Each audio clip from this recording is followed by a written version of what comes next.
तो यहाँ से है रास्ता शिकारी माता का और कमरूनाग का। ये है नीचे कमरूनाग के लिए और इस तरफ है शिकारी माता का जाने के लिए पैदल रास्ता।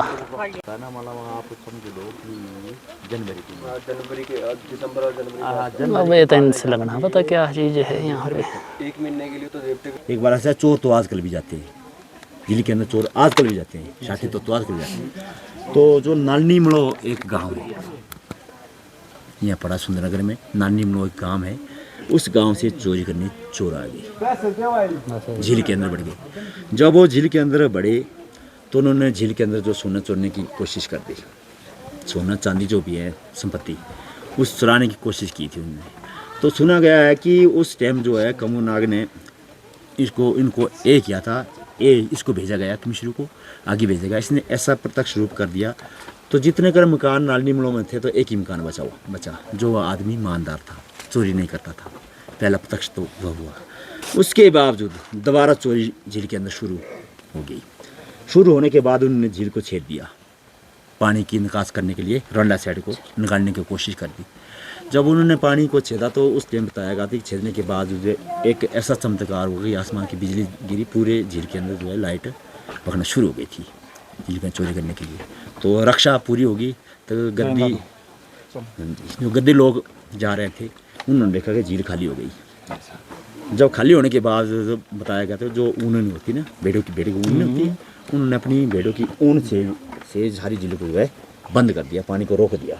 तब मानते हैं लोग इसको गद्दी गड्ढन के नाम से इसको है आपसे।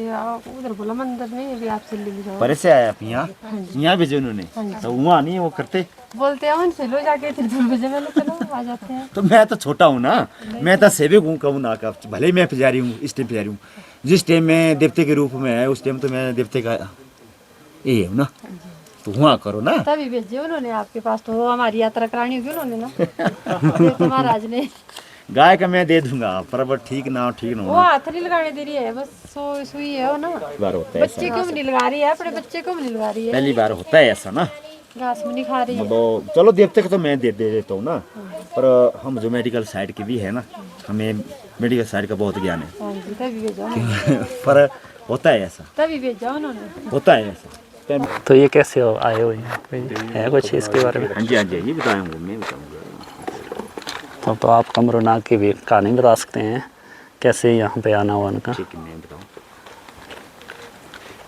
अच्छा जी, ये जो है ऐसा है ना, ये जब जिस टाइम जो है कुरुक्षेत्र युद्ध शुरू हुआ, कौरव और पांडवों का युद्ध शुरू हुआ था ना, उस टाइम जो है इसका नाम वैसे बरब्रिक के नाम से जाना जाता है इस कमरूनाग को, देव कमरूनाग को। तो बरब्रिक जो ऐसा था, जब इसने जो है कृष्ण ने परीक्षा ली थी क्या योद्धा है, तो योद्धा कैसे, जब इसने अपनी श्री उसको दे दी थी, कृष्ण भगवान को दे दी थी श्री, तो तब इसने एक वचन दिया था, युद्ध खत्म होने के बाद मुझे, पांडवों को काम दिया गया था, युद्ध खत्म होने के बाद मुझे ऐसे स्थान पर रख दिया जाएगा जहाँ किसी की आवाज़ तक ना आए, सुनसान जगह पर रखना पड़ेगा था, ये काम दिया गया था। तो काम देने के बाद जब युद्ध खत्म हुआ, युद्ध खत्म होने के बाद जो है कृष्ण ने पांडवों को काम सौंप दिया। तो पांडवों को काम सौंपने, पांडवों ने पहले वहाँ से पांडव ले गए राजस्थान में, वहाँ बोलते इसको खाटू श्याम है, एक ही खाटू जगह है, श्याम जो है कृष्ण के नाम पर रखा है उन्होंने, श्याम इसका खाटू श्याम। वहाँ नहीं रहा, वहाँ से बाद चला, पांडव ने नलसर बल में पता नलसर जी ले वहाँ रखा, तो मतलब उचित नहीं लगा, वहाँ से ले आए पांडव इसको इस स्थान पर। कमरूनाग क्यों रखा गया? कमरा घाटी है हमारी, इसका नाम है कमरा घाटी, ये वाली जो जगह है हमारी ना, ये है कमरा जगह हमारी। तो नाग रखा हमारे पूर्वजों ने, नाग है इसका शेष नाग की मूर्ति और आगे झील, तब रखा इसका नाम कमरू नाग पड़ा, तब इसका नाम। जब इसकी स्थापना यहाँ हुई, जो ये दो थे इनको बोलते वैसे मेजाड़ा मेजाड़ी, जो ये 2 मियाँ बीबी थे, जो इनका बताऊँ मैं आपको, जो 2 मेजाड़ा मेजाड़ी बोलते हैं, यहाँ के नाम है इनका डुमा डुमनी का कमिश्रू के नाम से, डुमा डुमनी कमिश्रू बोलते हैं यहाँ। तो लोग बोलते हैं इनको मेजाड़ा मेजाड़ी बोलते हैं, गद्दी गदनी बोलते हैं, ज्वार लवारी बोलते हैं, अपने अपने स्थान का नाम अपना अपना बोलते हैं लोग, पर लेकिन है एक ही।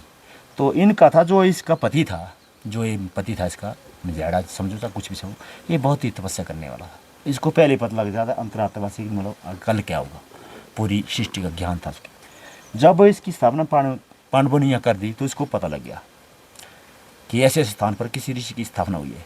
उसने कहानी अपनी पत्नी को बता दी कि ऐसे ऐसे स्थान पर ऋषि की स्थापना हुई है।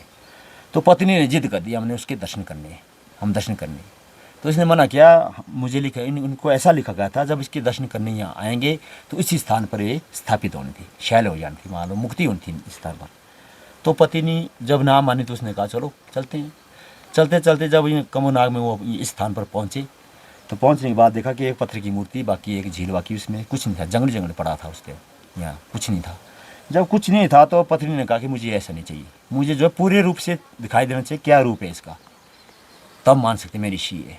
तो पति ने कहा, जब वो नहीं मानी, पति ने कहा आप इस तरीके से आपको दर्शन नहीं देंगे तो आप जो तपस्या में बैठ जाओ।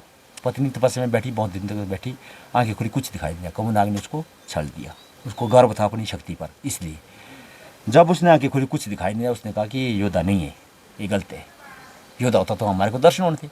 तो जब ऐसी बहस शुरू दोबारा होगी उनकी, तो पति ने कहा चलो वहाँ से जब उठे, इस स्थान पर उन्होंने विश्राम किया था। जब इस स्थान पर उन्होंने विश्राम किया तो इस स्थान पर कमोनाग ने उनको स्थापित कर दिया। जब वो शैल हो गए, शैल होने के बाद जो उसका पति मजाड़ा था उसने इसे वचन मांगा कमोनाग से, मुझे वचन चाहिए। तो उसने वचन दे दिया। वचन देने के बाद इसने बोला, पूछा कि मांगो क्या चाहिए। तो इसने कहा कि अब आएगा, अब इसके बाद आएगा फिर सतयुग। वो दोपहर की बात थी, सतयुग की बात थी। तो सतयुग के बाद आएगा फिर कलयुग, कलयुग में होगी आपकी पूजा। क्या हमारी पूजा भी दोनों की कलयुग में आपके साथ होगी कि नहीं होगी? निश्चित है। तब दिया था कमोनाग इसको वरदान कि जब कलयुग आएगा मेरी पूजा के साथ आपकी पूजा होती रहेगी, पर रहेगा मेरा बॉडीगार्ड ही। तब बना इसका रक्षक। पर यहाँ का नाम है इसका देव कमिश्रु के नाम से, जो लोकल नाम। कमिश्रु क्यों बोलते हैं इसको?